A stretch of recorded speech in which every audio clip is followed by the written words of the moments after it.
Hey everyone, it's Mike with It's Pittsfield Tonight. Been a long time since I've said that, and it took me a little while to get this video started. I wasn't sure how to jump into it, and then I said, oh yeah, you better just jump into it. But yeah, so it's been, I don't know, 3 months, maybe a little longer since I've done a video. So anyway, just as a quick update,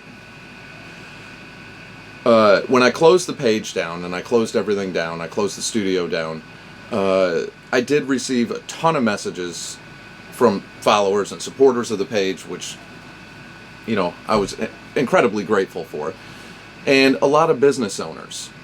Unfortunately, I had a lot of personal stuff going on. It's just now, hopefully, starting to calm down a little.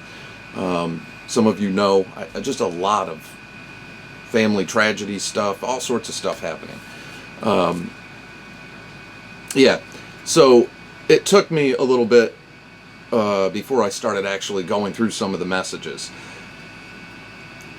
And after talking to a few of the business owners in the community, I decided, okay, you know, because the part of It's Pittsfield Tonight that was highly enjoyable for me started a couple of years ago, whenever it was, in the middle of the pandemic, when right around that time when we did the bar tour. And it started with the Madison. It actually started with a local radio station was talking about businesses that were closed down or something like that, something to that effect, maybe even specifically bars, and mentioned dive bars or something, and mentioned the Madison, and then said that they had been out of business for a long time. And of course they had not, and the owner, Bill Molnar, called up the radio station and said, hey, well, I happened to hear it that day, and I called him and said, you know, I heard what was going on, and he was pretty upset because he said, man, I'm barely trying to survive here like everybody else, and then you get on the radio and telling everyone I'm out of business. So I introduced myself to him, and he had seen a couple of you know, the It's Pittsfield Tonight videos, and I asked him if I could come down and do a promo for him, and that kicked off working with all the local businesses. That started a whole nother side of this, and I really, really enjoyed that. Again, the political stuff, which is kind of what this was founded on, that ended up becoming the albatross, because I couldn't sell advertising while talking about politics. You just can't do it. And when you're talking about local politics, it's too polarizing. You could be ostracizing a whole segment of your customers. So it was really difficult for me. I know many of you enjoyed the political aspect of it, but that is what put me out of business. There was just no way to fund it. And I really couldn't blame the local business owners for not wanting to openly advertise with me, a lot of them, for that reason. And I mean, they were very nice about it, but I get it. I do get it. So I've come to a decision that with the local politics, look, I covered that for a long time, about 7 years. The only thing that I personally got out of that was I lost a lot of money, got in tons of arguments and drama and fights with people that I'd normally, man, I'd have nothing to do with. You know, it's not, it's like anywhere, I guess, small town politics, but politics and religion, you know, you're walking on dangerous ground when you start discussing those. And I'm done with the whole political thing. I'm done with it. It's not for me. It's I think I went into it with good intentions. It's as dirty and as rotten as, you know, a lot of people think it is. And then in small town politics, and maybe it is this way everywhere, it's very personal. It's about cliques, groups that have it is, and it could be that way in all small towns throughout the country. But one of the deciding factors with the whole political thing with me anyway was the last debate I did. Well, and actually before that, not that I'm going to single out our incoming mayor, Peter Marchetti, because I get along with Peter. I wish him nothing but the best. I hope he does a great job. I hope Pittsfield prospers. But he had said to me before we did one of the interviews, or right after we did one of the interviews at the studio downtown, he said, yeah, I wasn't even going to come tonight because I'm going to get a lot of crap for this. A lot of his people didn't want him to come on within the administration. And I thought, man, here I am promoting you guys on my dime and that was a turning point for me right there. I smiled and was nice to him, but that hit me in the gut, like, really? So I'm considered a villain because I might disagree with you guys on policy on certain things. And that was, 7 years into this. So I knew it wasn't going to change. And then you look at this last election, and it was record-breaking for the lowest voter turnout for a contested mayoral election in the city's history. 70% basically of our registered voters decided not to even vote. So the apathy is there, and I kind of get it. I'm burnt myself on the whole political thing. And again, that was the albatross to this page. It was a catch-22 though, but it was the albatross. It's what put me out of business. So I hung on to that whole political thing longer than I should have, but it was hard to separate from it because that was the foundation of this. So anyway, moving forward, and I know I'm probably mumbling. Sorry, I've been out of the loop for a while. It's weird to even sit in front of the camera again. But moving forward, I am going to give it a shot after talking to a lot of business owners and people in the community, and continue with business promos. And of course, there's certain organizations that I would, anything I can do to help them.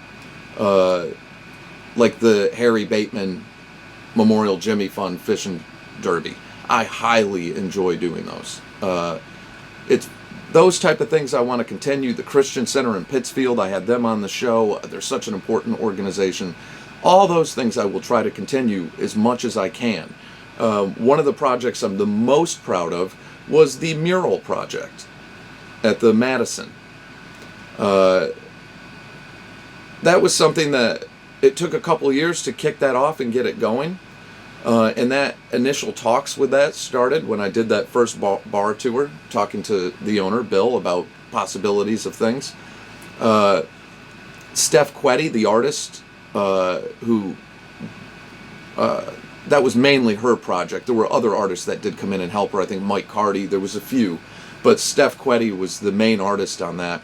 I mean, she did that. She volunteered for that. Bart Razor at Car Hardware donated all the paint and everything for that. It was such a cool project because it was local artists. Everything was local about it. And I had plans to try to do more of those, but knew it was going to take money. I wanted to use local artists, and I wanted to be able to pay them something. That's a ton of work. And granted, I wasn't getting anything out of it. I was just trying to spearhead the whole thing. Of course, the business owners have to go along with it. What Bart Razor did by donating the paint and everything, the materials, that was huge. It could have never happened otherwise. But that's one project that I'm probably the most proud of, because I envisioned that spiraling into more businesses and more things, and more murals, more different types of projects like that, and all local artists, local, with local themes. The cool thing about that mural at the Madison, and it covers the whole building, is one wall is dedicated honoring veterans, in memory and active veterans. That is so cool. And the money from that the bricks from that went to the traveling Vietnam Wall that came to Dalton this past year. So anyway, those type of projects, absolutely. But it takes money to do this, and again, the only way I can, I can do this. What I can do for the local businesses, I can do it at a very affordable price because I'm a one-man show. All the equipment that I bought, I dropped just in cameras. I spent $44,000 just in cameras when I moved to that studio, and I bought all that outright.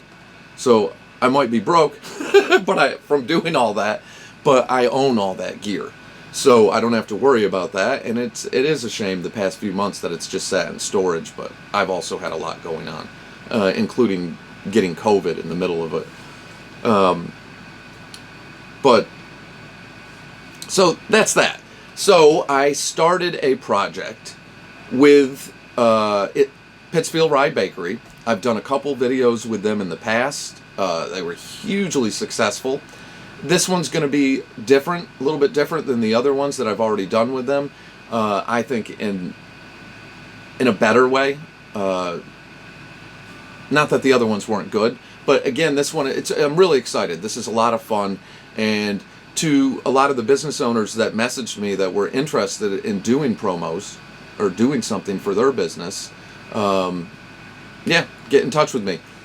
I have limited space right now, but I can take 5 or 10 projects right now to schedule. And I know January and February are when they're really, really needed. So anyway, the Pittsfield Rye Bakery video will be coming up. I still got about another day or so of filming with that. We've completed about 75% of the filming, and then all the editing and all the other stuff that goes into it, but it's getting there. So, yeah, that's that. And I know I mumbled and whatever, but again, I just sitting here and haven't been in front of the camera in a little while, so it's been weird. It took me several attempts to start this. I didn't know how to start the video, which was strange. I went from doing 2 videos a day to nothing for the past 3-4 months. So anyway, that's where it's at. I'm going to try to bring back the page in that way. To the people that, liked the political stuff, I'm sorry. It's just, I don't want it on here. So there will be, again, you won't be seeing candidates or anything political. I want nothing to do with it. It's too toxic, and it's too polarizing. And that's that. And I'll keep my opinions like everybody else, or for my personal stuff. I just too many stuff from people, like it's just too much. So that's how it has to be. It has to be for me to be able to even attempt to continue this. So that is it for now. I'm gonna watch this and see if it's worth posting. Hopefully it is. Hopefully I didn't mumble too much. Yeah, had to throw on a hat this morning. Still haven't had a haircut since the last time you guys saw me, so, which is not unusual. I'm sure people on here have been following me for a few years, have seen my hair do that a few times. Sometimes I accidentally go into full mullet mode. All right, well, that's it. So stay tuned over the next few days. I'll put a notice up, but I'm excited to get that Pittsfield Rye video up. And again, to the other business owners who have reached out to me, Jay and Dalton, if you see this, reach out to me, Jay. Let's schedule something. At Portavia, we've been going back and forth with this, and our schedules have it's been tough. So I really want to do another one with Jay at Portavia. It's been since their grand opening that we did the first one. So yeah, get in touch with me, to all the business owners, and that's it. So I'll see y'all in the next, I guess in the next few days.